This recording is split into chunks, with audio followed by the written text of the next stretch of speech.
we had a really good day, Lars and I. No, for neither of us, I can't say that anything went wrong apart from me feeling a bit undergunned in that first swim. Everything else was pretty smooth.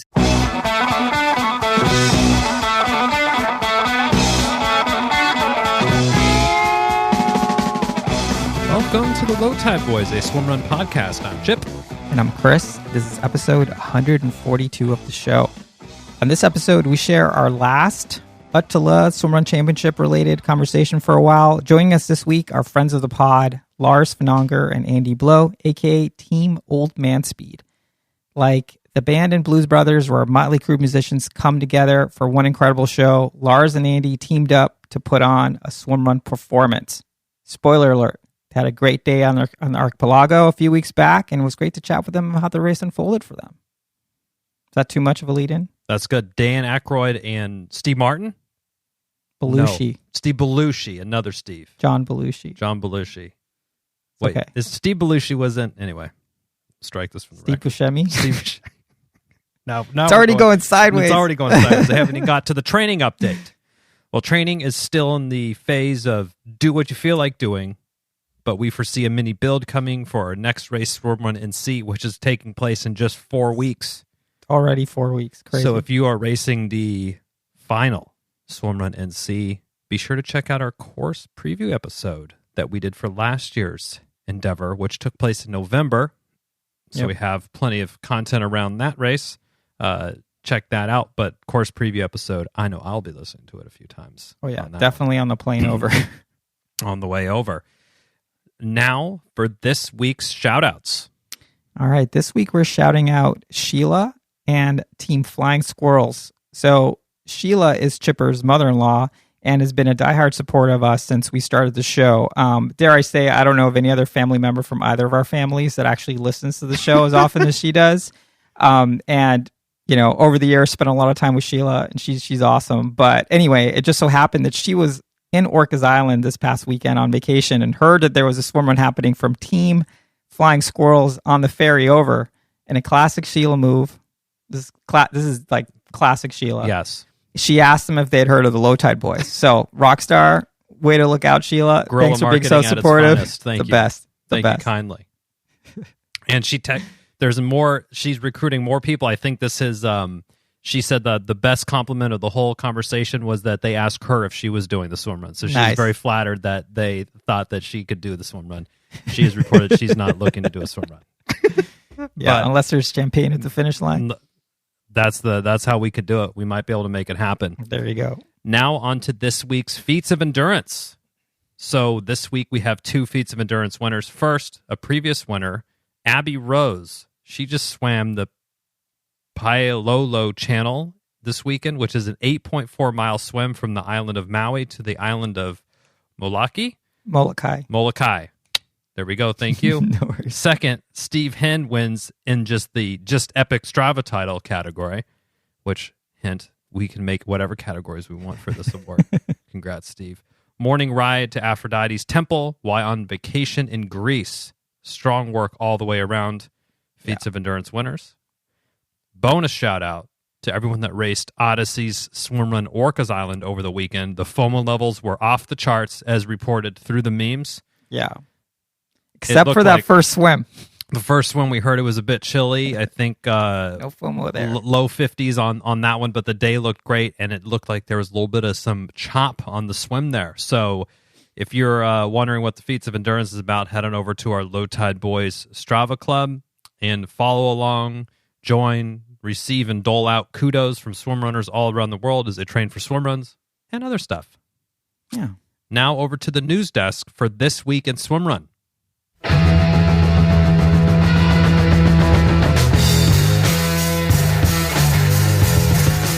All right, we're keeping it short this week. One of our favorite races we've been mentioning a lot on this episode, Odyssey Swimrun Orcas Island, took place and the weather looked amazing. For more details on how the race unfolded, we have another edition of our super ad hoc series, Race Director Reports, with Odyssey co-founder and today's guest, incidentally. Double billing.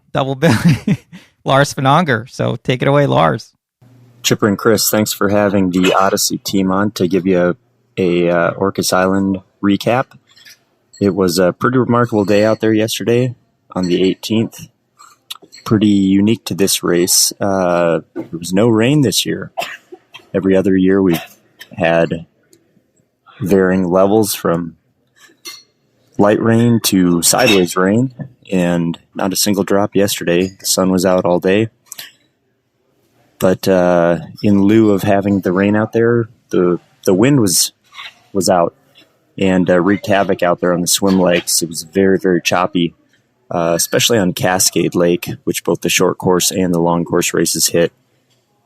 There were 3 swims in that lake, and all of them were very, very choppy, which caused quite a bit of swell out there in the water.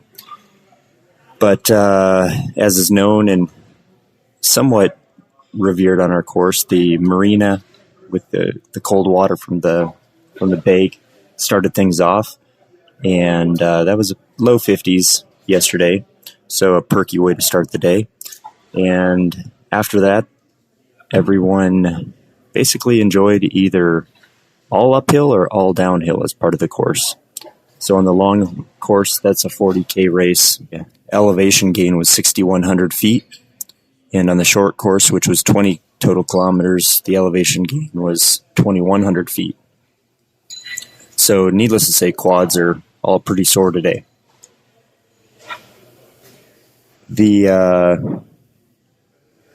One of the really cool things that we had was a group from Colorado that brought 27 athletes. It was a team called Traverse Fitness. And wow, they had a lot of fun out there. All those athletes showed up on Saturday with Marcus, Barton, and Kavika for a pre-race shakeout race, which you guys led last year. And all together, there were about 40 athletes who did that. But that Traverse Fitness group had a great time at the post-race party, and a lot of fun. Really added to the ambiance of the finish line, which took place at Rosario Resort. Notable from the race, we had 2 athletes who had completed 10 Odyssey races. And so yesterday marked the 11th race for both Mike Lyle and Marcus Barton, which was pretty cool to see. So obviously pretty appreciative of all those people who have a great time and come back for more. There was a pretty fun head-to-head matchup between Andrew Nalenson and Caitlin Bell. Those two had teamed up for 3 previous editions of our race, but they decided to go head-to-head in kind of a solo battle this year. And Andrew barely nipped Caitlin by just over a minute in the short course race. That was fun to see. There was some major smack talk being laid down by both of them. And a female team was our overall winners in the short course team. That was a team called Swimmer Central with Jana Czech and Natalie Newith. And then a return for Erin Hunter, whose name is now Erin Rosen. She teamed up with her brother Eric Hunter, whose birthday it was yesterday. And their team was called Will Swim for Beer. But Erin had been a 3-time Casco Bay Islands winner, and after having a couple of kids was back and competing, which was pretty fun to see. And then over to the long course race, which, as you guys know from competing last year, is a really mofo of a race. The winner overall was a solo athlete, Adrian Cameron, who's really done very well in a lot of our other races. He crossed the line in 5 hours and 13 minutes, and he was about, looking at the results here, about 6 minutes ahead of Marcus Barton and Kawika. And, the Marcus and Kawika, they've had quite the past 8 weeks with a lot of races over in Europe and also Casco Bay, so that was fun to see them do well on tired legs. That was the team of Team Anval Spam Fika. The winners in the mixed category on the long course were Dr. Evil and Dr. Strange. That was Nargis and Ben. And they actually got disqualified last year because they went off the course. So that was kind of cool redemption for them to follow the course markings and go the right way and come out on top. And then one of the Colorado teams from Traverse Fitness, Monkey See, Monkey Run, they were the winners in the female category. So, all in all, it was a really great day. We're really excited for you guys to make your return next year. And now we're all systems go towards our last race of the year, which is Odyssey Austin, taking place on November 6th. So, as you guys know, it's a great time to celebrate the end of the season, and hope everyone who's at least here in North America decides to come out and finish the year with us. Thanks, guys. Well, it sounds like, one, Lars had a great breakfast wherever he was dining during recording that. Secondly, what a day out there. Looked awesome. Congrats to everyone there, especially another big shout out to the Traverse Fitness folks and from Colorado, 30-ish. It's a story, story awesome. Of the year. In fact, I'm already making notes for our fireside chat, and there's already there's a whole heading out a spot for that. Whole heading on Traverse Fitness, because that's just so great. So awesome to see everybody out there, and also what do we call them? The Concho Boys, fan favorite, the Concho Boys, also from Colorado. We gotta hook them Why up. didn't you hook us up with these people? We could have been swim running with other people. So Concho Boys, Transverse Fitness, we're gonna make it happen. Traverse. What'd I say? Transverse. You taking geometry or something? I got protractors coming out. Who knows where? As Lars said, you should join us at their last race of the year, Odyssey Swimrun Austin, to close out the USA swimrun season, maybe the swimrun season in the Western Hemisphere. I don't know. But we can't recommend this race enough. It's great for first-timers and experienced swim runners alike. Super fun, super chill. We'll be there. All the vibes. Be there. Over in Europe, Italy held their aquatic runner, solo swim runner, quote-unquote, World Championships. This is the second edition of this race. It looked like a great day out there. Special shout-out to friend of the pod, Christian Gotts, who we also met in person at ÖTILLÖ, the Swimrun World Championship. He finished in a stout second place in the, quote, non-Italian division. Not sure what that means, but, not bad considering it's just a few weeks after ÖTILLÖ. That's it for this week. Like I said, keeping it short. Feel free to reach out and let us know if there's anything you'd like for us to mention on the show. Back to you, Chipper. Thank you, Chris. I'm trying that one. Thank you, Chris. That work? Now for Low Tide Boys updates. So if you are listening to this show, scroll down one podcast length and check out our latest episode of Gear Talk, a bonus episode we dropped from you with our great friends Annie and Brooke from the Swimrun Labs, where we break down our gear choices and potentially regrets from ÖTILLÖ, the Swimrun World Championship, what we wish we had done differently, and so much more. As always, tons of laughs with those ladies. Love chatting with them. So, Chris, do you have your back padding hands on? Let's get those back pads going. Celebrations are in order. A few weeks ago, we surpassed, hope everyone's sitting down, 100,000 downloads of the Low Tide Boys podcast. We're honestly humbled that so many folks have checked the show out over the 2.5 years, almost 3 years of the Low Tide Boys. When we first started this thing, our mission was to help grow the sport of swimrun, but that does not happen without the support of all the fans who have been tuning in to our brand of super niche content. So thank you so much for sticking with us and listening to one download, or who do you think's listened to the most? You and me. Yeah, that's true. That's a good point. Yeah, now, if you listen to every single show, let us know, because I think that would be interesting to know if someone's actually listened to every single one of them. And I think probably it's like Tristan, Amy, Marcus. Those are probably good candidates. On one hand there. Now, but meeting of sticking. Great segue. So we wouldn't be a Low Tide Boys celebration without some free stickers. New milestone means new stickers. Our friend Sebastian, A.K.A. the Radberg, designed the new sticker, and we're super stoked to share with you all. Hashtag no spoilers, if you know what it is. But if you want a free sticker or two, head on over to lowtideboys.com/stickers and fill out the form there, and it'll be over in your inbox.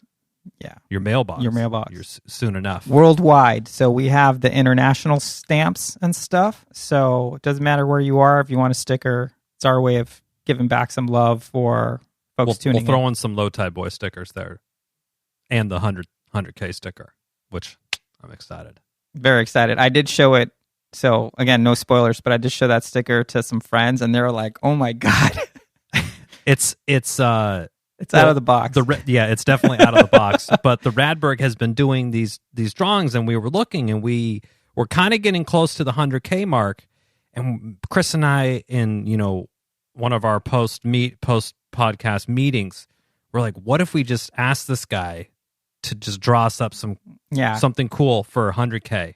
And he was more than down with it. Gave him source material and everything, and he took it and ran with it. It's very a really awesome, very handsome man. Yes, very awesome thing. So thank you, Sebastian, A.K.A. the Radberg, on that. And head on over to lowtideboys.com/stickers to get one or two for you. Yeah. Now, let's get speedy and take it over to our chat with Team Old Man Speed.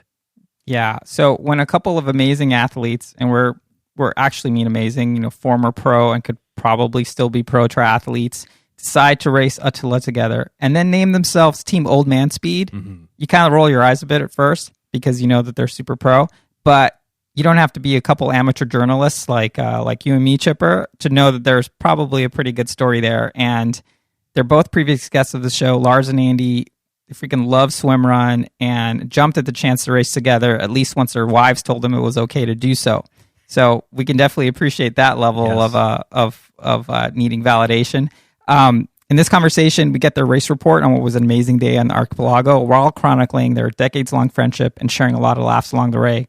This was like such a great chat and such a great way to kind of re-experience the race. Would you say? Yeah, that's one thing that, we've had several conversations now with multiple different people about ÖTILLÖ this year, and you just sort of like get a different part of it, or you get a different feeling and a different sort of vibe. But the conversation we had was just so, once Lars' internet started cooperating, it was really great. And it was just a nice hangout. It really reminded me of how the vibe is at the post race dinner and the breakfast the next morning. Everyone kind of goes into this hotel dining area and everyone is sort of talking just like how we were chatting during this episode that you'll hear. Everyone just sharing how awesome everything was and the course, and just proud of everyone's achievements and everything. But yeah, it was super cool, and yeah, it was really great. And honestly, every time I hear, whether I'm reading a race report from the Adorkables or hearing someone retell their experience, like, just brings back like all these really great memories. Like I've mentioned it before, but it's like we went to summer camp and we just made the greatest memories to last a lifetime. And getting to share them with people that we really love, like Andy and and Lars. It was just pretty cool, and they had an awesome race. So we're super happy for them. Obviously, of course. Anyway, you guys should probably just listen to the interview at this point. Yeah, we'll get speedy, kick it over. Hear a conversation with Andy and Lars, Team Old Man Speed. Don't dislocate your eyeballs from rolling them.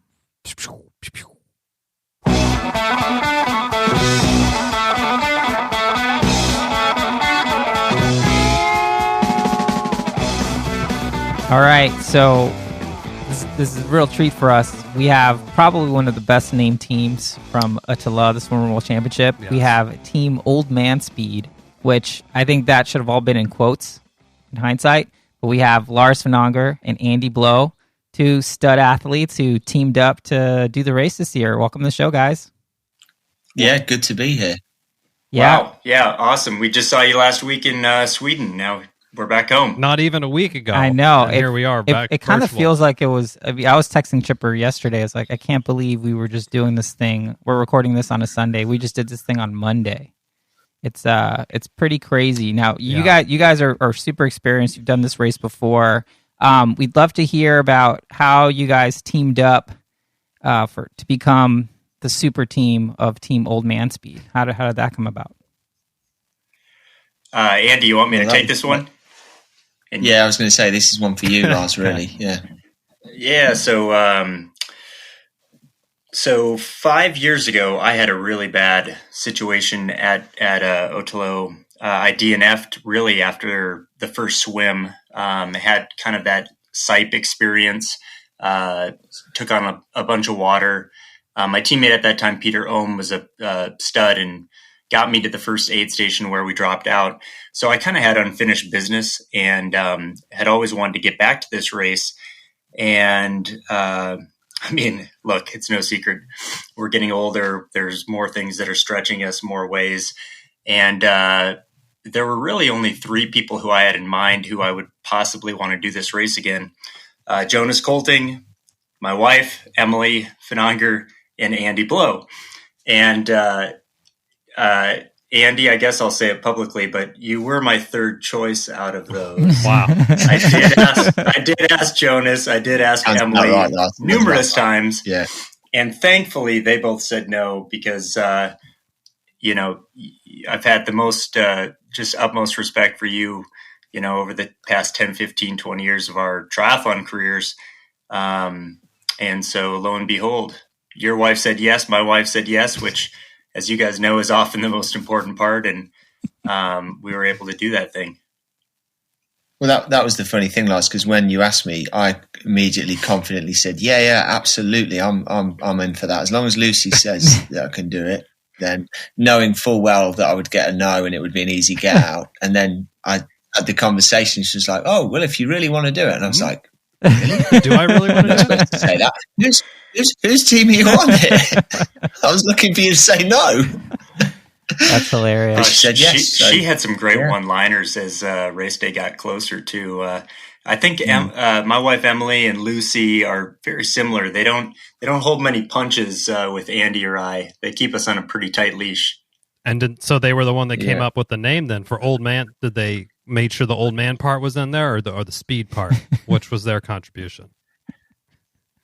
I think the old man speed was kind of our underlying jab at ourselves, because we both know that we tend to want to race at the front of the race, just go out guns blazing. Yeah. And it was our attempt to tell ourselves, chill the fuck out.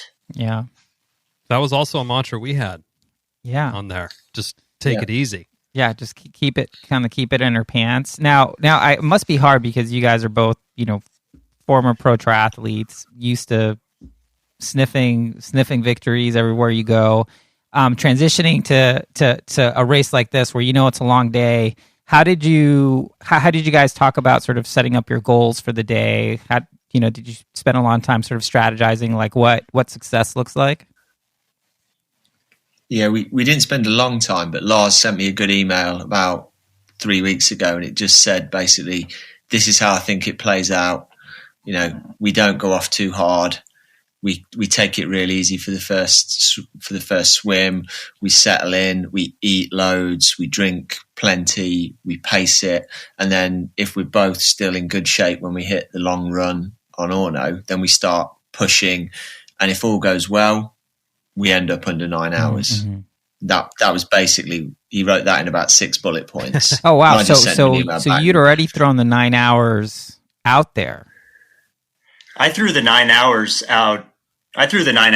Because I think Andy had raced. Well, so this is his 4th time. I think the best time he had certainly been more competitive in the previously, but the fastest time he went was with his colleague JP, who also raced again. And they were about 9 hours and change. And so in the back of my mind, I thought, if we break 9 hours, that would be Andy's best time there. I think my best was maybe about 9:30. Mm-hmm. But, we had a perfect day, So, yeah. So that was in the back of our mind, at least. Nice. Yeah. Good. And that was with a lot of walking. That was with a front half that was very fast and a back half that included cramping galore and walking galore.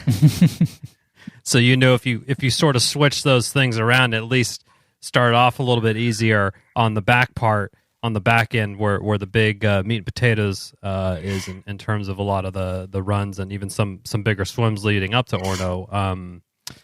That you would have more of that old man speed that you all could put on display there. At least have it left. Yeah.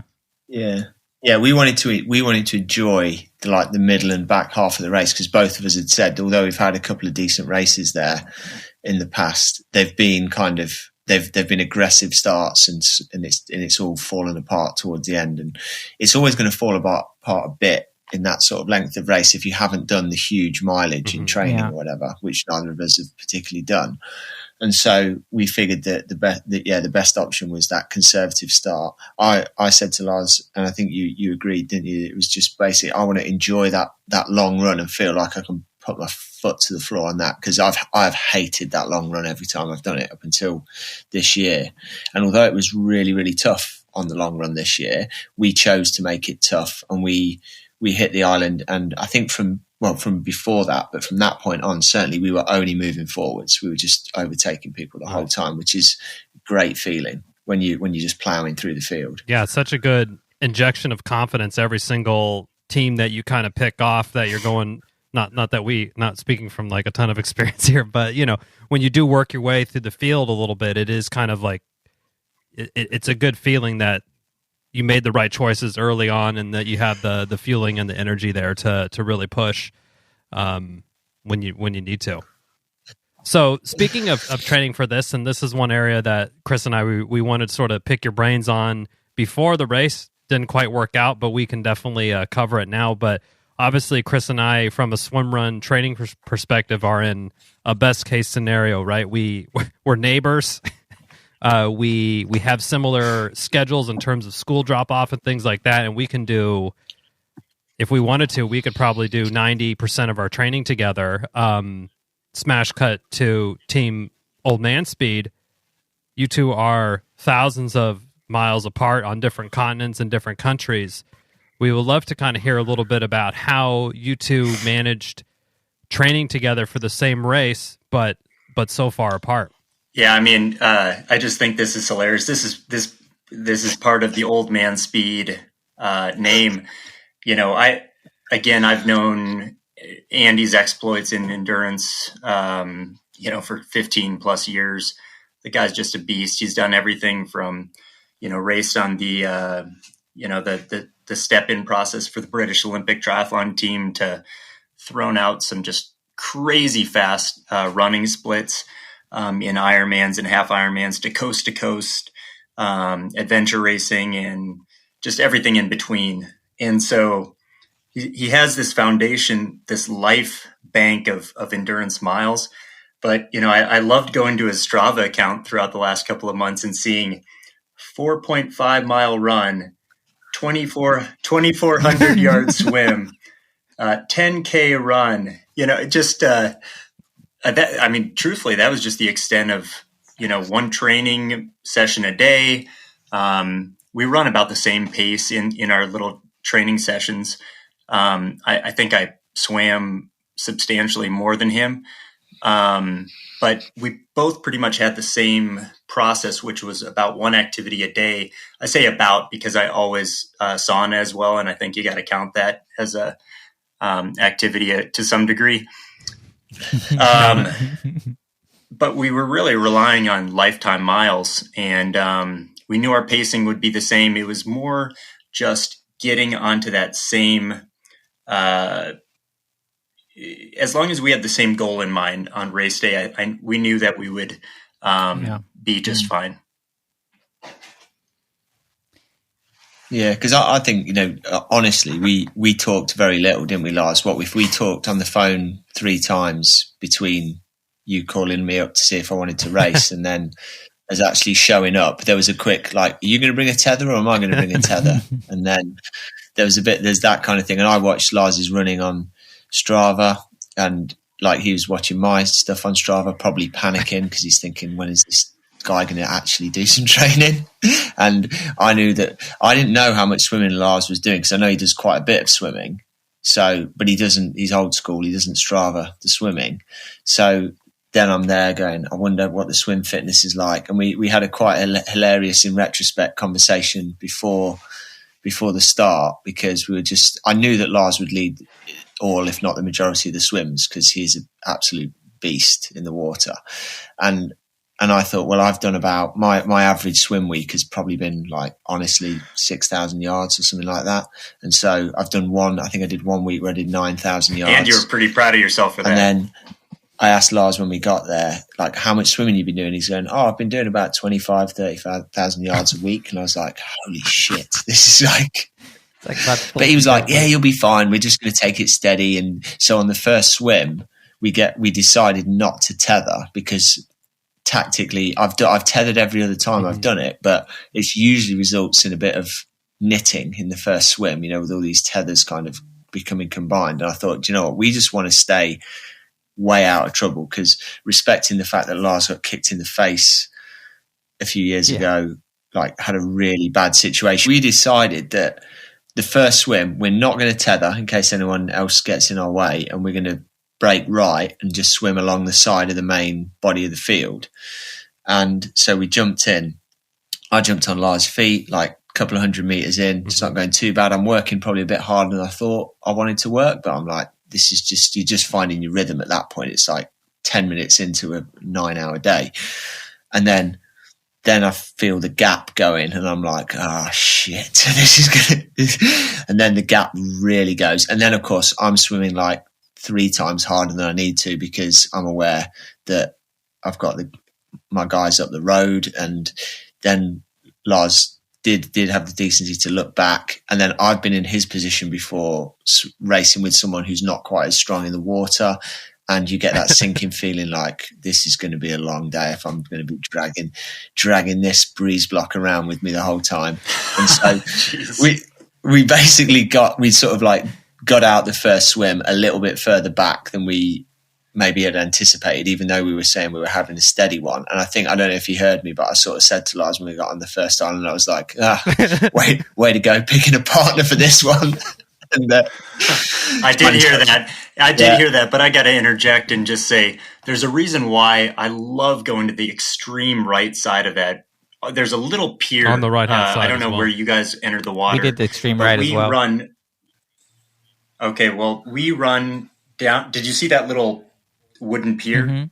Yeah, we got in before. We run all the way down there. So there was no one further right than us, and I do that because I don't want to take a paddle to the face first thing. Been there, done that. So we were very far to the right. So I don't know, maybe after 5 minutes of swimming, I did look back and I noticed Andy was a little behind.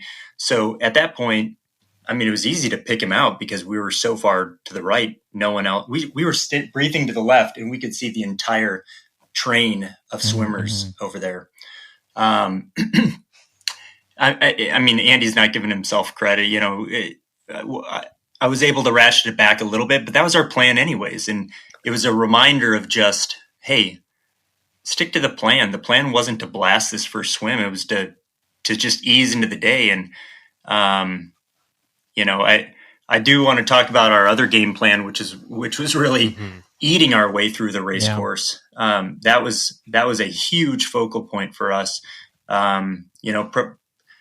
We weren't the only ones, but, we looked like refrigerators at the starting line with, just an entire grocery store worth of precision hydration products inside of our kangaroo tops.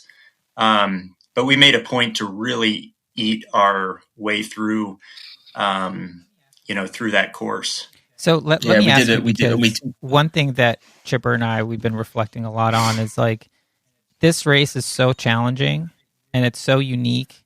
And it really, like, anyone who thinks they can just show up the first time, unless you're like a super athlete, there's just a lot of learning that you can only do while you're doing the race. Like, someone can tell you how crazy the terrain is, but until you're actually running it and trying not to die, you can't get a good sense of it. Now, how did you feel like your sort of combined and separate experience, previous race experience, sort of informed a lot of the strategies that you put in for this year's race?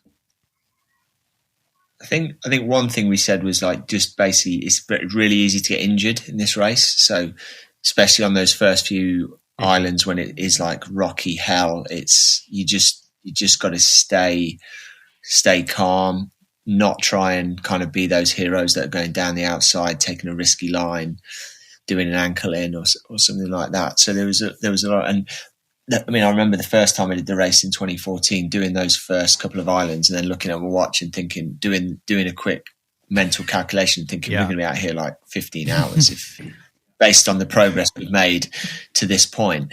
And then remembering that actually as the race goes on, you get into some really just like much better running, the swims are faster and that kind of thing. So I think there was an element of calm in the fact that we were just looking to tick those early sections off, weren't we? And we were doing a lot of chatting, weren't we? We were just like, we talked I think we talked the entire race.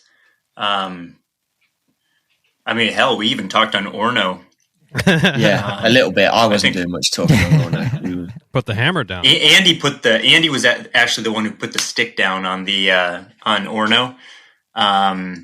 He tapped off 5-minute kilometers, which is perfect. We going into Orno is when we saw his colleagues, James Phillips and Ant Griffin, and I think Andy saw targets on their back. He's like, I'm the boss. Wanted to.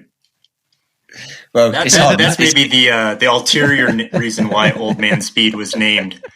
Yeah. There was a little bit of in-company, there was definitely a little bit of friendly in-company rivalry going on there. Sure.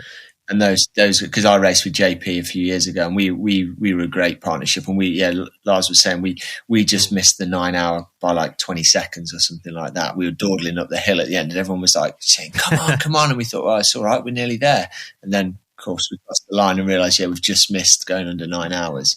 But JP was racing with Ant, he's a really strong athlete, but it's essentially his first time doing it. He'd done another swim run to qualify for this, but it sort of proved that those guys they're like 12, 15 years younger than us, had literally probably done double the training. But we got lucky. We had a really good day, Lars and I. For neither of us, I can't say that anything went wrong apart from me feeling a bit undergunned in that first swim. Everything else was pretty smooth. I think looking back, that set ourselves up for success, whether we want to admit it or not, because we weren't racing. Yeah. And that was everything that we said we wanted to do going into the race. Don't get caught up in the race. Mm-hmm. And I think had we been closer to the front after that first swim, I think we could have been hooked and drawn in, but I think fortuitously it worked out just perfectly for us.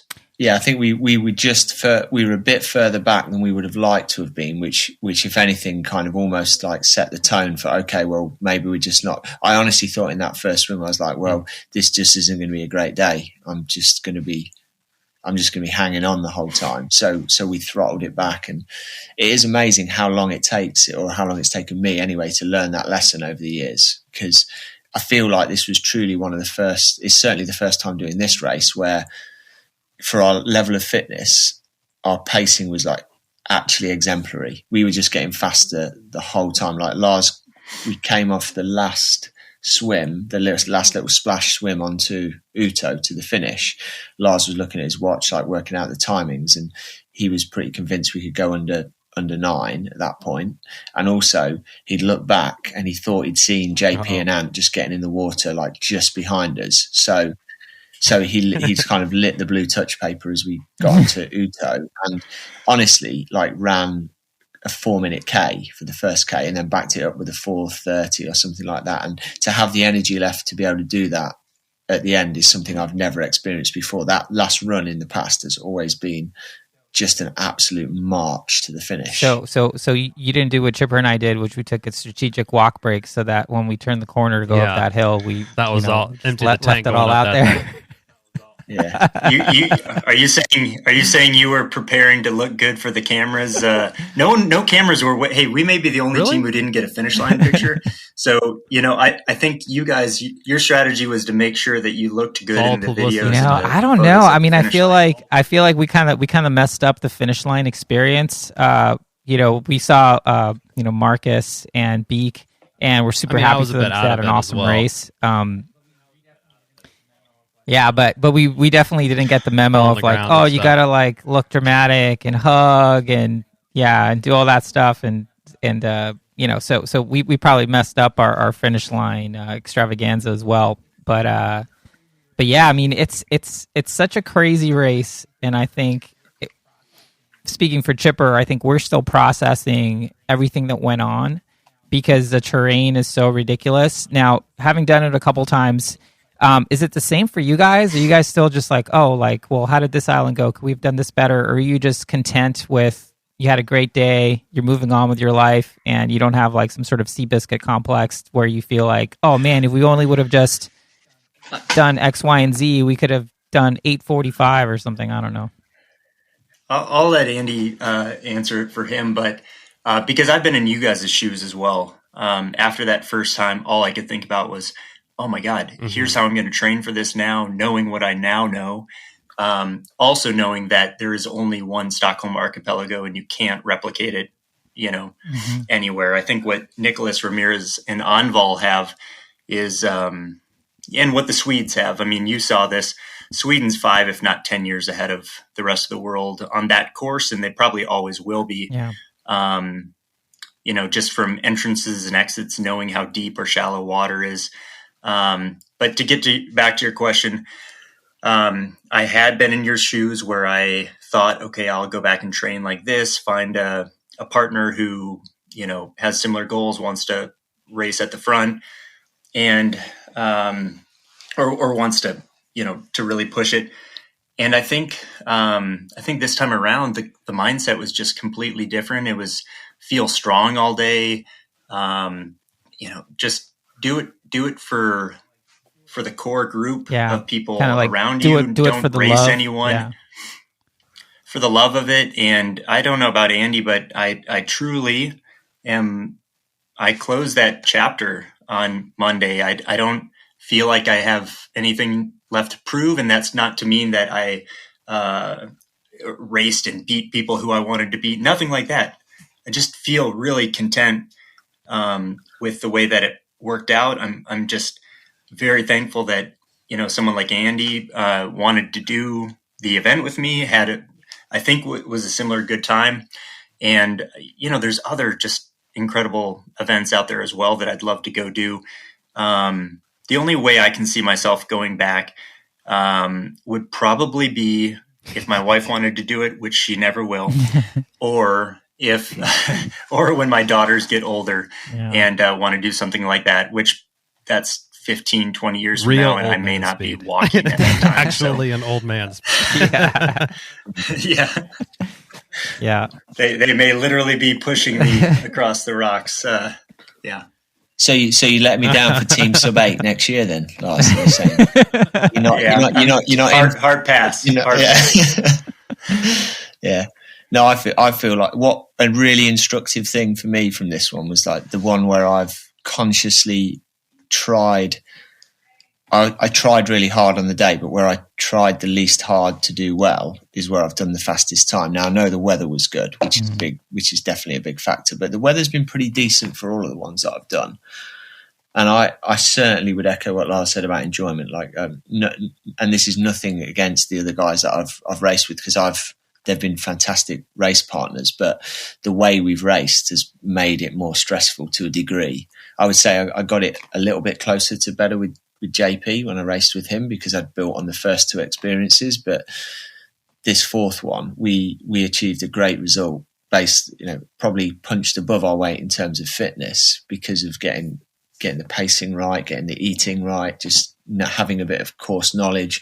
And also we actually fist bumped when we got to Orno, and Lars was like, we've actually stuck to the plan. Like, this is a revelation, because that never happens. That does never happen. And we did. We pretty much like passed it out. And I've said I'll never do it again every time I've done it. So I'm bound to say once more, like, I'm never going to do this again. But exactly the same as Lars, whether or not my kids are a little bit younger than his, which makes it even less likely for me. But if my son or my daughter turns out to want to do something silly like this, and I'd absolutely jump in with both feet to do it with one of them. But there's a lot of ifs and buts and maybes around that. Other than that, I think I'm probably done with it. Yeah. Not done with swim running anyway, sure. But those kind of I love those sweet spot races, the kind of ones that Lars organises, and the ÖTILLÖ World Series ones, the kind of 4 odd hour races are just such a great sweet spot that I can see myself signing up for a few more of those kind of things rather than throwing everything at the big one again. Yeah, I mean, Andy said the word silly. He didn't mean Isles of Scilly, but that's a great example. I mean, those events are just so much fun and a lot more in line with the amount of training that I put in, and it sounds like Andy as well. I could definitely see myself, trying to do another one of the races in their series. Yeah, but there's a lot of time, energy, things that you put aside. And, that's why you see the emotions at the finish line, though, right? That's why people are so overcome by what they've been able to accomplish. Can we just talk about one thing, though, as well? I was so impressed with, I think the stat from Matt's at the end was that 160 teams started and 156 finished. I think maybe 3 or 4 teams didn't finish out of, 158 or 160-ish total teams. Very impressive. Yeah, and I mean that when you go over that terrain, I don't know about you guys, but that absolutely blows my mind because the amount of times when I nearly broke my ankle or nearly broke fell and broke. We saw people ahead of us that was like baby calves being born on some of these rocks, just like there goes the ankle one way, that goes the other way. We were out there. It's probably one of the early islands, and I told Chris, I'm like, if it was raining, it would be just carnage out here with everyone. There would be limbs like left in trees and stuff. It would be craziness if it was a really nasty weather year, for sure. I mean, it throws everything at you. Yeah.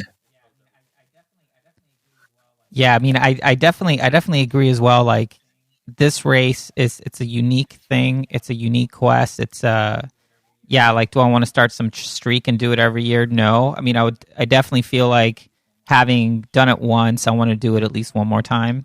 Just to kind of see what it's like going in, like actually open-eyed. But yeah, there's so many races to do. There's so many experiences. I mean, we were joking, and it's like, if we really want to train for this thing, we got to hang out in Vail Island and just do like repeats on Vail Island and Casco because, I mean, first third-ish of the island, the last third-ish of the island.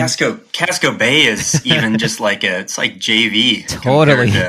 I mean, which is wild to think, right? Because you're a broken back or a broken ankle or away at all times on that island. That's just half a mile long. Yeah. I mean, here in Sweden, in that archipelago, I mean, that's every single stinking island. So with you guys, if you wanted to go back and go faster, because I was just doing the other day, I was just doing the little thought process thing, just hypothetical, like if we've gone 8:53. If we really did want to go sub 8, where are we going to find that? Basically close to an hour. Where are you going to find that? And I was thinking, first up, you can go, well, we can get really fit and run essentially 1 minute per K faster, which is a huge undertaking. But you can. But then I started thinking about all of the get-ins and the get-outs and the rocky sections and all the rest of it. And there is that sort of temptation to think about all those little adjustments you can make to save seconds here and seconds there. And I would love to see those, like the winning team, like the guys who did 7 hours, watch a video of them. They had a few clips on the Instagram. Yeah. I mean, it seemed like they gave no fucks about their body. They would just blast in and majestic. Just blast out. There was no second guessing. They just charged in and just shot out like they were running up out of a beach. It was that natural for them. Yeah, and I think Lars, this is kind of like what you were talking about, where because they get to train on the course, I think it's a situation where like they literally know every step that they're going to take, and they trust that when they're running all out on these rocks, that step is going to hold, kind of thing. Yeah. Because I mean, for us, it's like, we've mentioned it on our race report. It's like number one goal was to not get hurt and stay upright. Yeah. And that's the one goal that we definitely smashed. And we're very happy about that. Our wives are very happy about that. Yeah. But yeah, to think, we finished in 10:20, to think they finished 3 hours and 20 minutes ahead of us. like obviously they're awesome athletes, but yeah, like Andy, to your point, it's like where besides swimming faster, running faster, there's an intangible there as well that I think it's. I think it's as big as, I think you can split it into three. I think you can say, yep, you can swim faster, yep, you can run faster, and then there's that whole like technical and transitional element to it, which is easily as big as the other two. And in fact, you can really probably say that actually, unless you're a terrible swimmer, swimming faster isn't really going to help you much either, because there's only so much time you can lose on those swims. Because although swimming 10K is quite a long way, in the context of that day, it's was not that surprised, much. and I wasn't anticipating the amount of like intense focus that was required for all the runs. Like you had to be on because it was. You got to step up here. You got to go over there. Flags. I mean, the trails were sort of marked, I guess, but nothing like we get around here where you can't, like, you got to be, we talk about heads up racing a lot. I mean, the amount of like, everything just had to be so activated and dialed in and on for that time. That was very, that was very draining. I found like more than I anticipated for sure. And that's something now, having done it once, you feel like, okay, you kind of got a better sense of do it. So maybe I have a little bit more focus that I can give on pace or something else on the next time around. You know, one of the things that I did on the plane ride over was I listened to a bunch of your episodes from last year where you talked to guys like Oscar and I think even Michael, but especially Oscar. And he talked about how they communicate through the tether, or as he said, the lina. Yeah, lina. Communicate through the lina. But that's what they do, right? If you hear them talking, they're basically like, you know, yelling strong motivational words at one another. But they're essentially just racing full out and letting the tether do the talking. I mean, hell, did you even see Max lost one of his paddles and did like the entire race with only one paddle? I mean, insane. But so I think it's a couple things. It's a different level of racing altogether. The familiarization with the course. I mean, they're training out there on the course.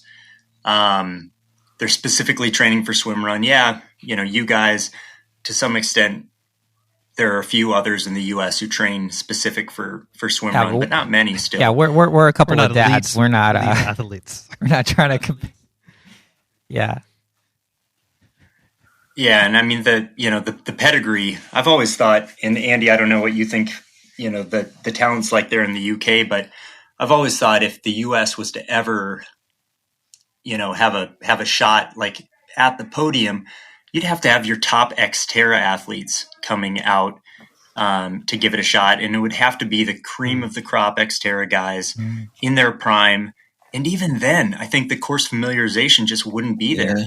And I think from honestly, not to take anything away from sort of triathletes and those kind of athletes who are much more used to racing in like sanitized conditions, but they needed just a dose of humility before they go out there, because they look at the times and the splits, or they look at this and there's always this like, there's a fixation on it's 10K of swimming and 60K of running, and but until you get there and go and experience the savagery of that course, it will humble a lot of anyone who's training up and down, you know, tarmac predominantly. Doesn't stand a chance on that. It's a real, I mean, like all the up and down. I mean, there's, according to my data, it was almost like 3,000 feet of climbing, which, you know, it's death by 1,000 cuts on a lot of these little tiny shit kickers up and down doing all this stuff. I mean, the race is a beast, and I feel like, you know, it's almost like the whole thing is just like an allegory to survival, and the idea of just like Stripper was saying, like you have to be so present just to not fall, not trip on something, not get hurt, that it almost requires you to not be thinking about other stuff, requires you to kind of be in the moment and take care of your partner. And I think you know, sort of the lasting memory from the race is really that. It's like, man, this was physically challenging for sure, but you can train for that. I think the mental challenge was what really was surprising. It's like, yeah, can you really stay in it? I mean, you don't have to stay in it all the time like an Orna. You can sort of take your foot off the gas mentally a bit where it opens up, but for what, 80% of the course, you have to have your wits about you, and that's a skill in and of itself. Yeah, I agree totally, and I think that thing about being in the moment and it forcing you to be in the moment. If you're like all of us, you've got kids, you've got a busy job, and all those kind of things, it does force you into that position where you've just got to totally take your brain out of the box for everything else that's going on day to day and really focus on that. Like genuinely one of the reasons why I kind of signed up when Lars said is that it's one of those things, having been there before, and someone, I can't remember who said it in the briefing, probably Michael, but something about you're in the bubble now, and just for 24 hours really, sort of when you arrive at that hotel the day before, you actually really do need to get your shit together and focus on what you're doing and get all your kit. We were there, weren't we, Lars? Like getting our kit laid out the night before and making sure everything fitted in. And like, I don't take racing that seriously anymore, but you have to respect this one, and you do have to give it the focus, and you can't turn up. And that's doubled then by the fact that you've got your partner there who's relying on you to not fuck it up, basically, because then that's their race that you're going to derail. So that being in that zone the whole time, it's weirdly refreshing as well as being challenging. I mean, that's a really good point. Well, and I was relying too, and I was relying on Andy to bring all of the gels for us because I think he knows the guy. I think he has. I had the little guys, and I had heard on your podcast and heard about these jumbo gels that were 90 grams, and so sure enough, Andy brought out emptied the pH inventory, and Andy, what did we carry? Eight of those. I think I carried. No, it was like I think I had 5 or 6. You had 6 for sure. And then we had we had a couple of caffeines in there, and I had 3 caffeine gels. Yeah, I had a load of salt pills, and I mean, I smashed more calories in that race than I've done. I think I did nearly 80 grams of carbs in that one per hour, which for me is pretty strong. That's up there. I just haven't done the gut training to do much more than that, but that was front loaded with, we were easily doing 120 grams an hour in the first few stages. And I mean, you were absolutely going for it, because you took one of my 90 gram gels in the end, didn't you? Because you were actually burning through that, and I think you got to the point on those last couple islands where you said your stomach was actually kind of revolting on you a bit. Yeah, I couldn't actually take any. No, I'd got to the point where I knew I could feel that I'd just about got enough energy to get to the end, and what I didn't want to do was be sick. I was like on that limit the whole time, and I was just sipping it down. I was like, had one of those jumbo gels in my hands. I was just like microdosing that to give a little bit of sugar hit every now and then, but I was beyond taking it all in. But I'd got to that point with absolute loads of energy. Yeah. I mean, Andy, your gels, I've never made it through any kind of long distance event, without just despising the taste of gel or anything. And I mean, granted, I'm not going to lie, I haven't had one in a week. But, and I'm also, but it worked like a gem in the race. But man, did that buffet at the end of the race taste great as well. Just real food. Just something different. Yeah, that buffet at the end. Soup to nuts. They do a great job. Oh my God. Wow, they take care of you. It was, yeah, I think the idea, you mentioned it, Andy, of like, being in the bubble and doing all this stuff. I think it's, to me, that experience was so memorable. We've seen the videos, we study the sport, but to actually be in that, the auditorium, listening to the pre-race spiel, even though we knew everything they were going to say, you still couldn't help but feel like, oh my God, like this is happening. But I want to talk about one part of the race that just doesn't get enough airtime, and that's the poop swim. So this is it's one of the first couple islands. Run Mura or Nem. Yeah, it's like Yeah. it's the only swim that isn't from one island to another, and that's because there's some landowner who's like just not down with swim run. It's the only person out there who appears not to be. So you have to swim in this little lake. It's their sewage just- spill. poop. Yeah. Your feet sink into it. Andy, that's where we were with Nicholas Ramirez and Katie, Oh, that's right. Yeah. the I remember. CrossFit girl. Yeah. So Well, that's that's selling swim her is- short. She's a That swim is freak. so bad that I'd forgotten about. I've done it 4 times, and we got there this year, and I was still surprised by it because I've blanked it out of my mind because it's so disgraceful. I mean, I feel like it needs to, disgraceful is a good word for it. I think it needs to be brought up on the mythology. You know, there's the pig swim, there's the Orno run, but I think Michael the and poop Mott's swim there. should They are be on there marketers too. as well, and I don't know how many registrations you're going to sell. Like, hey, everyone, we got a really nasty shit swim you got to go through. Like, We come got a check poop out swim. the shit swim. But I definitely, I had some serious heads up swimming on that one for a bit. That was, yeah, that was Yeah, that was a heads out of the water there the for a worst little bit was bit. getting out of it because you just had to like wallow in it to Yeah, get it out was, and drag yourself scarred out on me. the bank. Uh, Yeah, it was pretty horrid. But I tell you what, on the swims though, the pig swim was not the pig swim this year. It was not. We renamed it the unicorn swim because we were just loving life, and Lars was on the front taking people out. I weren't was you? It also loving life on Chipper's feet. it was still long. Nice Yeah. place to be. I poked my head up a couple times, make sure I was still going the right way on that one, and I'm like, I guess I thought I covered a good enough a ground, but let me just keep going, and then it kept, and we got out, and I said, give me that Twix, and then we climbed up, and it wasn't a Twix, it was some Swedish Hershey's bar or something, yeah. Some Pure chocolate. It wasn't even like good chocolate. It was like the type of chocolate that you get on Hanukkah. That's I've never like been to Hanukkah. gold wrapped foil. I still housed It's, it, though. it's I just still took it nasty. straight to the face, yeah. Did you? Oh, I no. took one bite and I'm like, this is a donation.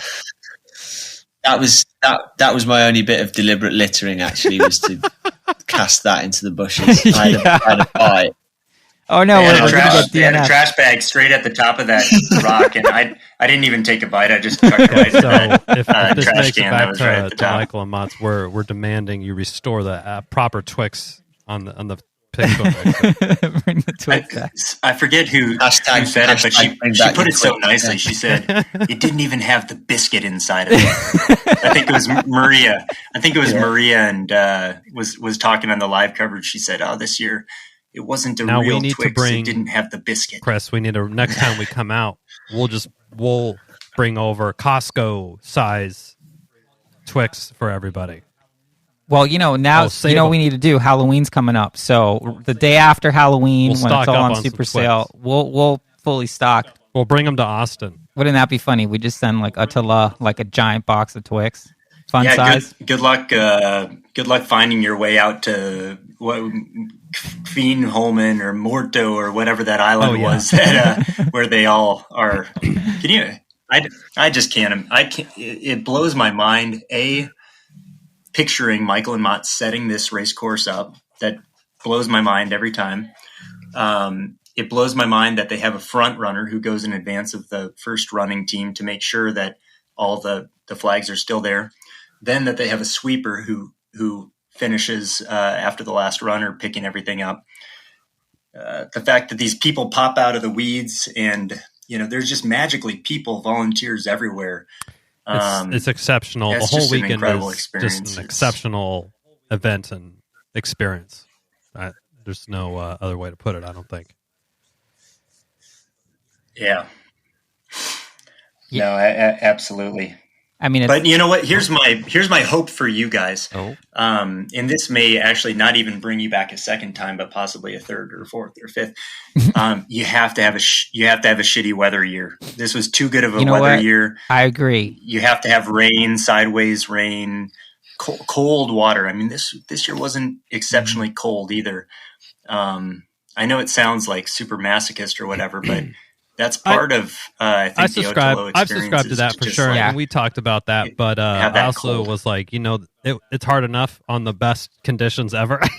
It's quite a challenge just on the best day ever. let alone a rubbish year. But I would enjoy a little bit of rhubarb. Totally.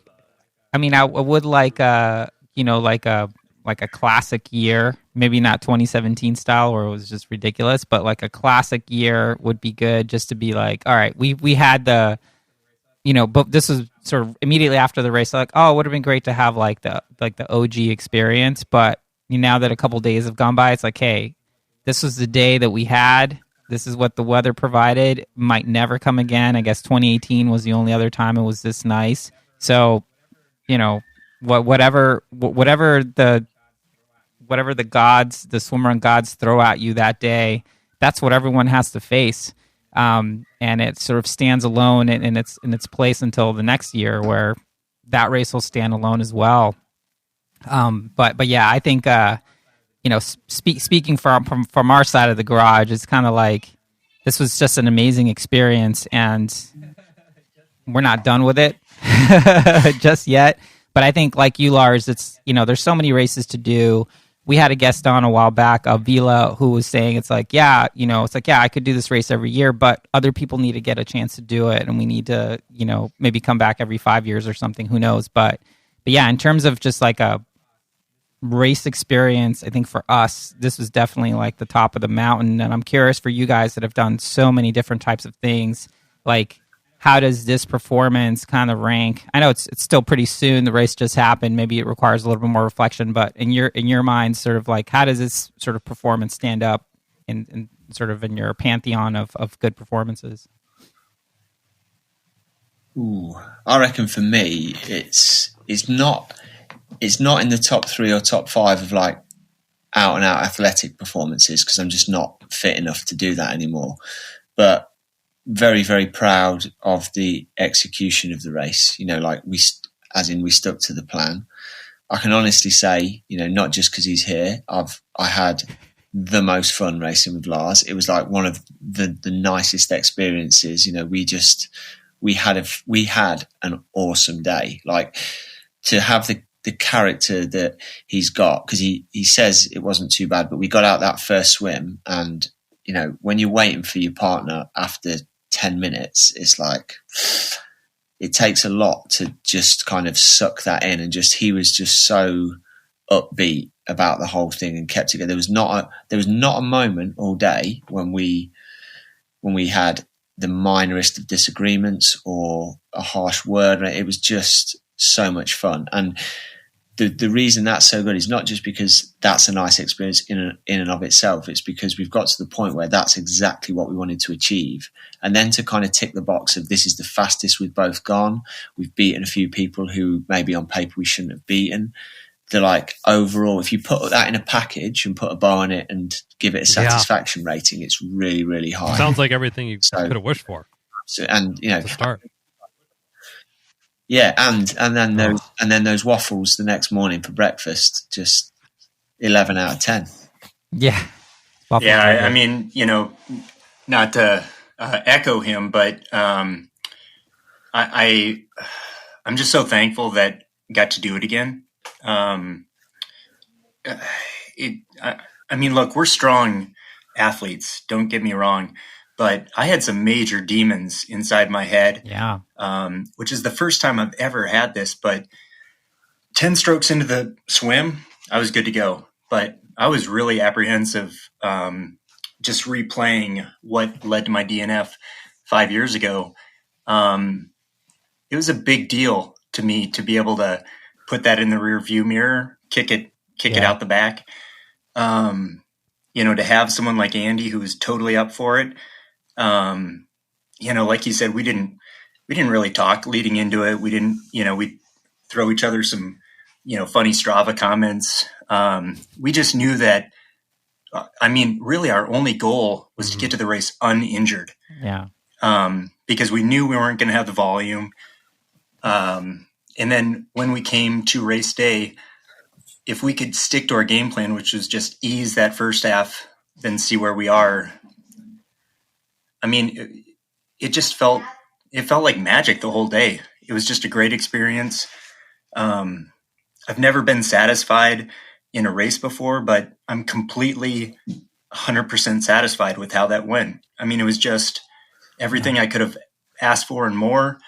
It was just incredible. And Andy, the only thing you forgot to mention was we did all have the sauna at the end of the race, which is a mini UN. You've got, you've got the Swedes on the top row, the Frenchies and the Americans, the Brits. That bathhouse is incredible, and it's a reason in and of itself to get to the finish line. I'm kicking myself because as someone who wanted to have like the full ÖTILLÖ experience, like the idea of getting in the sauna afterwards, like just not appealing to me at all. But I was like, needed like to do drinking it for the show, the ocean water to really check off that box. Yep, I did that for the show, which was. I mean, the water was crazy. The water was just like such a weird. During the race. During the race, you were drinking the Baltic. I passed. Yeah, on I didn't that drink that. Yeah, I intentionally drank water once. You're not coming back alive if you do that. Yeah. That is. It's like, oh, there go those. I guarantee if you get that 50-degree water and 45, 50-degree air day, you'll hit the sauna up at the finish line. Yeah. We'll save that for that experience. But it's so great to hear that you guys had what all accounts is just a great day out there. It was great to line up and race with you guys. We haven't been in a race together since Catalina. True. Yeah. Still finished about 3 hours after you guys. So everything is still the world is still right in that respect. But yeah, just want to thank you guys so much for all your support of us, Andy. I mean, we basically followed your nutrition plan until we were sick of gels, basically. Yes. Lars, you've been a huge supporter of us since we started this thing, and it was so great that you guys had an awesome day. So yeah, thank you for sharing your experience with us. Yeah, you guys, I got to say the same thing. I think one of the years that I was there, Pippa Middleton was there. Teresa Alshammer and Petter, and I mean, you have all these celebrities who are there. I've never seen anyone get a reception like the Low Tide Boys. So I think that speaks volumes, guys, about what you've done for the sport. You're teaching. Well, yeah, and the name, right? Yeah. I'm a baseball fan. Chipper's where it's at. So, but no, what you guys have done for the sport is phenomenal. And, you see the Swedes, they're so thankful that you guys are bringing a microphone to what they're doing because, otherwise they're just competing in this vacuum essentially. So it's pretty awesome. Yeah. I said to Johnny and the guys back at base when I got back, I said that you guys were like the center of the swimrun universe. And it's fantastic because you bring, quite a few of the guys at Precision Fuel and Hydration now. You know what we're like, and I think you bring that same.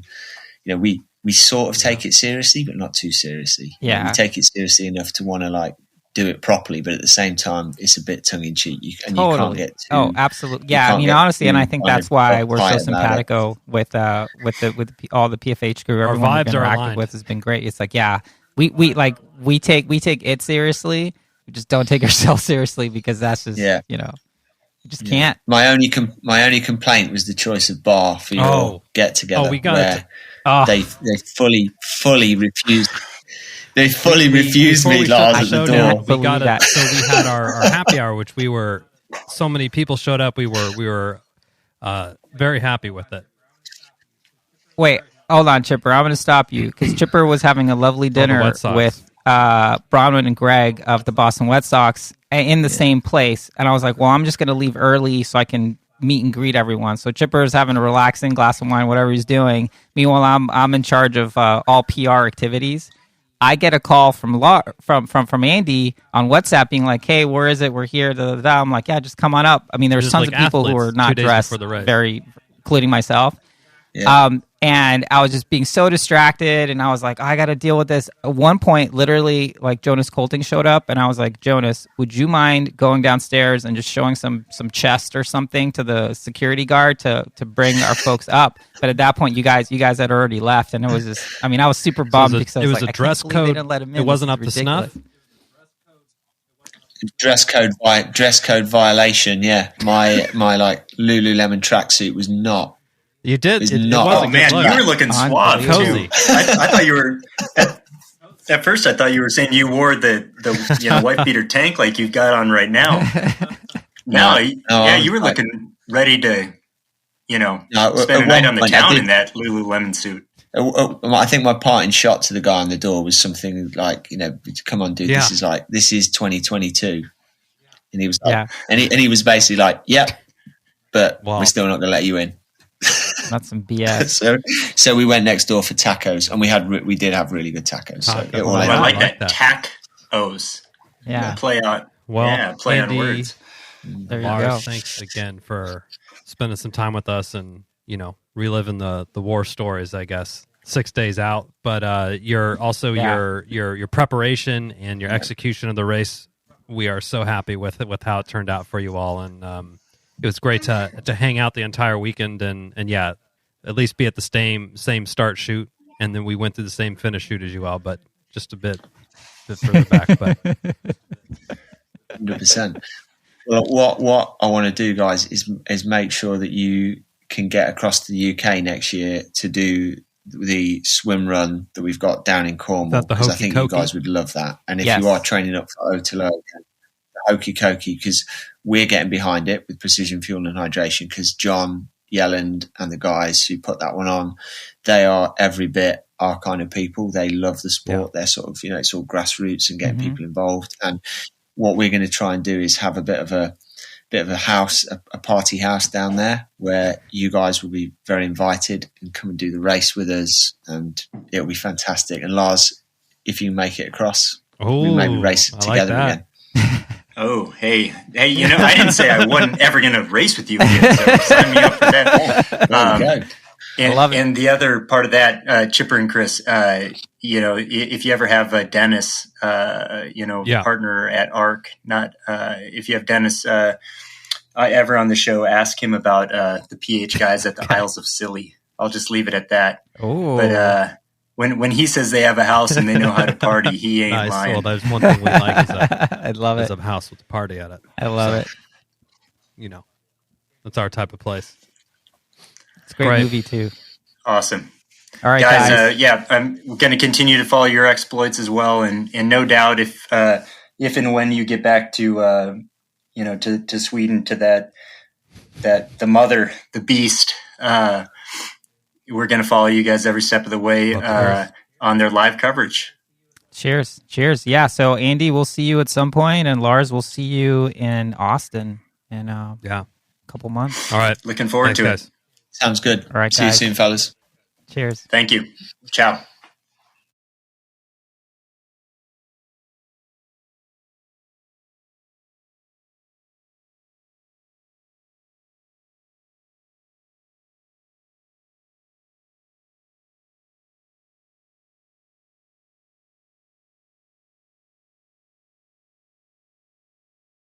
Well, that's it for this week's episode. Thanks so much for listening to the show. Make sure to subscribe wherever you listen to podcasts and leave a review, since that's the best way to help other people discover the show and the sport of swim run. Sign up for a newsletter at lowtideboys.com. That's boys with a Z. And check out our meme page at the Low Tide Boys on Instagram. If you have any suggestions for the show or questions for us, send us a DM or an email at lowtideboys@gmail.com. We'd like to thank Riding Easy Records for our show music, and of course our wives for their support and tolerance of all our swim run activities, podcast, and other stuff. Yeah, other stuff. Other Way stuff. to keep it PG. Finally, you can support our efforts on Patreon. Until next time, get out there and go for a swim, Go for a run, then another swim, then another run, and then another swim. and then another run And then just keep going until you're done. until you're done. Or maybe can't And then stop, won't stop. stop.